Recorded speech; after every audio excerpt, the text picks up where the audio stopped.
Finally, it has arrived from the United States of America, Google Fitbit Air.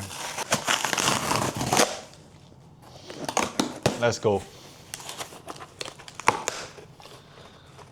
Okay, so I've been eyeing the Google Fitbit Air for quite a long time now.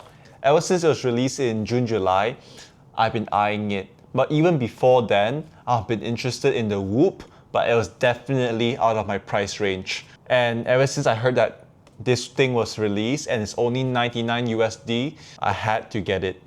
But the problem was, they didn't sell it in Malaysia. So I slept on it for a very, very long time. On August, I finally bought it, and I'm so happy to open it and review it. Yo, seeing it in person is crazy. I've been watching so many videos just looking at it, and now it's finally in my person. We got the Google Fitbit Air Black, Obsidian they call it. So first of all, do I think that this can be a Whoop killer? People who wears a Whoop will continue wearing the Whoop because the majority of the customers who buy the Whoop buys it because it's a luxury. And let's try to sync my Google Fitbit to the app. Hopefully it works because it's bought in the United States. Theoretically, it is not sold in Malaysia. Let's not jinx anything. I got my Zeus inspired running power bank over here to connect it to the charger. Ooh, okay, I can feel the beep. So I think the main drawback about buying the Google Fitbit Air if you live in Malaysia is that you do not have warranty. Because you didn't buy it from the country of origin, basically Google Fitbit Air Malaysia does not give you a warranty on it. So hopefully nothing happens. What is good about buying the Google Fitbit Air in August is that they have updated the apps. So basically when Google released the Google Fitbit Air, I think they kind of rushed it just to see if consumers are interested in buying it or not. And there was a lot of demand for it, so they continue working on it and continue improving the app. So it's good to see that there's a lot of updates ongoing. Okay, so while the update is loading, let me explain to you why I bought the Google Fitbit Air. First of all, I am an avid Apple Watch user. And I like using the Apple Watch because it allows me to track my workouts and my heart rate. However, it is a distraction device. It always pings me and I do not like that. It came to a point where I had to mute the notifications. And when I mute the notifications, it actually got rid of all the problems. Then it became a Apple Watch where I only used it to tell the time. So when I was using the Apple Watch, I only used it for the sole function of telling the time. The next reason why I bought the Google Fitbit Air is that I wanted to track my sleep. And I think it's possible to argue that the Apple Watch actually already tracks your sleep. But what I did is I wore the Apple Watch to sleep several times. I did it a few times last year and a few times this year. And what I found is that it was very uncomfortable because of the size. Like, it's not so big, but when you're sleeping, it is still not too comfortable. So I wanted to find an alternative. I feel like, and I'm going to test it out, the Google Fitbit Air has such a small pebble-like design, it won't interfere with my sleep schedule as much. Another reason why I bought the Google Fitbit Air is that I don't want to wear a digital watch because I have such a nice watch. So if you haven't seen my post on Instagram, basically this watch has a lot of sentimental value to me and I appreciate wearing an automatic watch now. But the problem with enjoying my automatic watch is that I do not have any more biometrics. And I hope that this one, Google Fitbit Air, on my other wrist will solve that problem because I get the benefits of both worlds. I get the lovely automatic watch on my left wrist and a fitness tracker on my right wrist. There was also an idea that I had, and my dad actually did this once, which was wearing an automatic watch on your left wrist and a digital watch or fitness tracker on your right wrist. But I think this looks pretty silly, like wearing two watches at the same time. So I'm not going to do that. Here's a tutorial about how to take out the pebble. I'm going to do that now. And I'm going to show you how small and tiny this pebble is. I'm just push it out. Okay, there you go. How tiny is that? A little tiny pebble, and I'm gonna put it in. I do not wish to drop it at all. And I believe there's a certain orientation you should put it in. You should follow this orientation basically. With the G, follow this orientation, don't change it. Now I'm gonna wear the Google Fitbit Air. I'm gonna put it above the wrist bone as per the instruction on the app. So it has to be quite snug in order for it to accurately track all your heart rate and biometrics. And if you're not sure, this is your wrist bone, so it's below your wrist bone. Get started with your coach. So I get a 3-month coach. Oh wow, it can quote me. It knows that I'm in Malaysian ringgit on the bottom. So basically I get Gemini's coach for 3 months free. I'm gonna redeem that. I'm not planning to renew. 3 months free trial. Okay, so before 11th of November, I need to cancel it, sure thing. So immediately what I like about the Google Fitbit Air is that it collects data from Apple Health.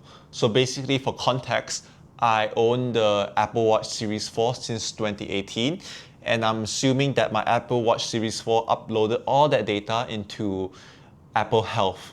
And what Google Health is doing is drawing and taking that data from Apple Health and putting it onto its app to help us. Okay, what I want to do now is go on sleep, and I want to set my alarm.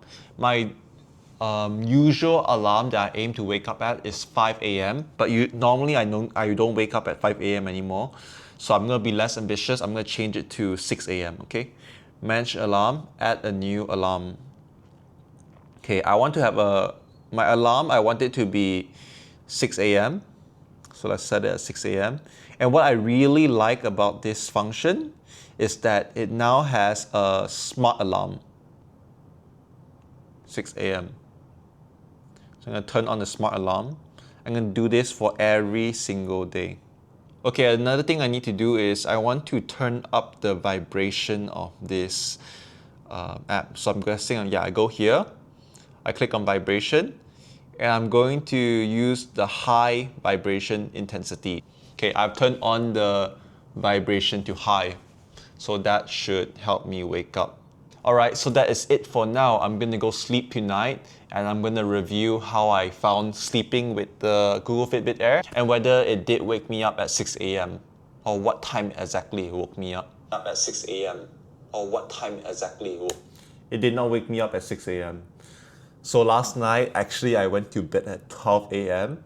So before I went to bed, I quickly changed it to 8 a.m. wake up time. So I set my alarm at 8 a.m. and it woke me up at 7:35. When it buzzes, you can feel the vibration. Like I was conscious and I could feel it. So I think it's so smart. It chooses a time where you're like more awake to wake you up. I mean, it's just my first night, so I need more testing, but I found it to be very effective at waking me up, especially with the high vibration turned on. Next, I'll also consider how comfortable it is. Other creators say that it disappears off your wrist and you cannot feel it. Coming from an Apple Watch user, it's definitely more comfortable and more sleek, and you feel it less. But you definitely do still notice it. Like if you put it on certain angles and lay on it, you can still feel that it's a bit uncomfortable. So I think it will get some getting used to. Alright, so now we're going to go into the app, and we're going to go into the Google Health app and see what it says about our sleep. So as you can see here, we have 7 hours of sleep. It is syncing the data. This is in real time. Okay, let's tap on this. So it takes some time to sync the data. I slept at 12:08 a.m. and I woke up at 7:26. Okay, interesting. So that's overall 7 hours of sleep.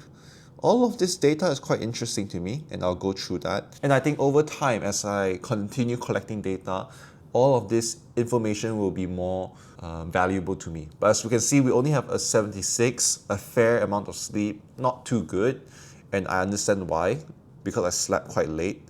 What else can we see? We can see our resting heart rate, our heart rate variability, and we can see that it tracked my swimming yesterday. That was through my Apple Watch. I really like that it is integrating with my Apple Watch. It means I can use both the Apple Watch and the Google Fitbit Air. If I purchase another tracker, I believe it will also integrate. So it's like a seamless integration, and I don't need to worry whether my data is scattered all over the place. Alright, the next thing I want to do is go on Breville.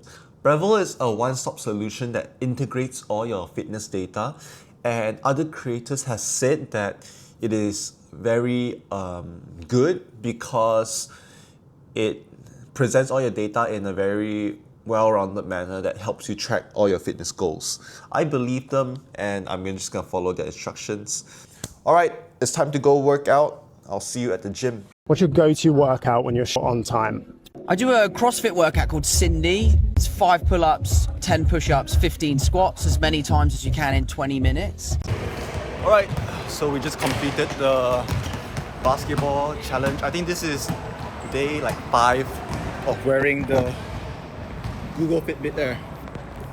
I think if you are a basketball player, especially if you play this sport, the Google Fitbit Air or slash the Whoop will be very suitable for you. What's the reason? Coming from an Apple Watch user, you cannot wear an Apple Watch during a game. Like, obviously it looks like a watch, it's made up of glass, so it's definitely a big no-no. So in terms of wearing a Google Fitbit Air, I needed to tighten it, first of all. But second of all, once tightened, it's very snug on and it tracks everything really well. Moreover, because of the sleek profile and it looks like a fabric, it basically looks like you're just wearing like basketball players wear it. I'll put a photo up here. It's called a wrist guard or something. So basically my Google Fitbit Air looks like a wrist guard. It doesn't look like I'm wearing a fitness tracker. Maybe it just looks like I'm wearing a very masculine bracelet, seeing that it is black color.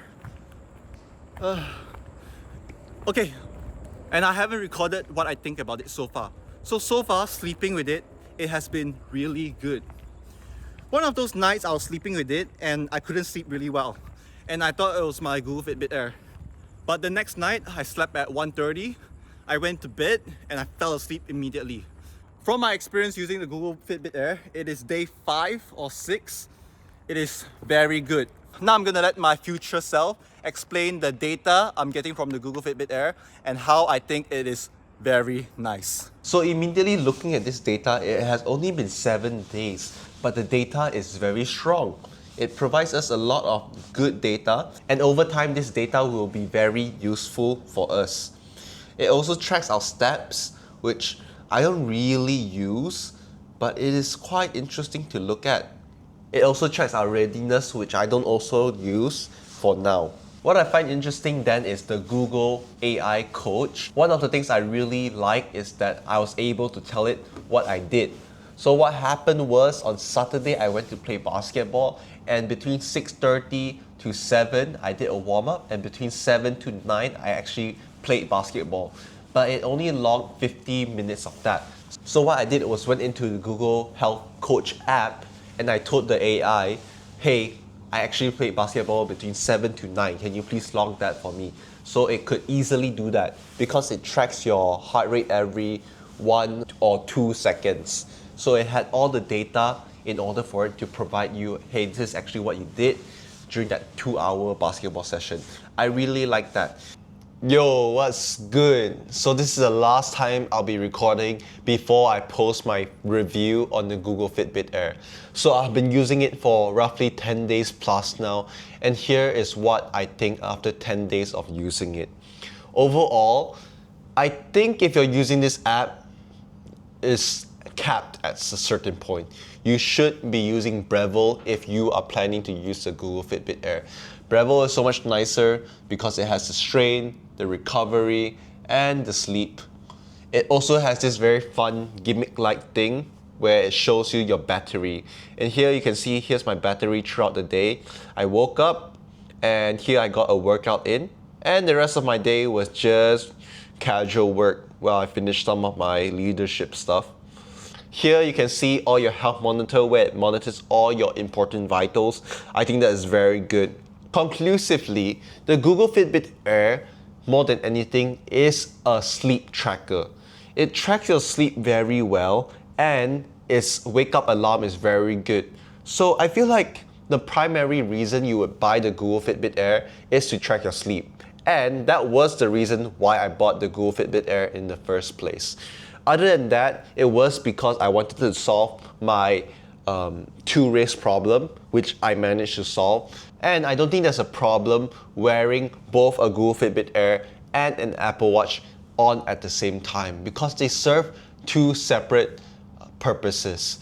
However, if you do not have a screen fitness tracker such as an Apple Watch or Garmin, I wouldn't recommend you to get the Google Fitbit Air. I would recommend you to get an Apple Watch or Garmin or something similar first as your primary fitness tracker, because I do feel like having a proper fitness tracker with a screen where it tells you your time, your pace, and your heart rate throughout your entire fitness journey. I think that's very good. So thank you for watching this video of my review of the Google Fitbit Air. Overall, I do plan to continue wearing it. I really like the sleeping function. If you do have any questions, please comment them down below. Please remember to like, share, subscribe this video, and I hope you have a good day. Ciao!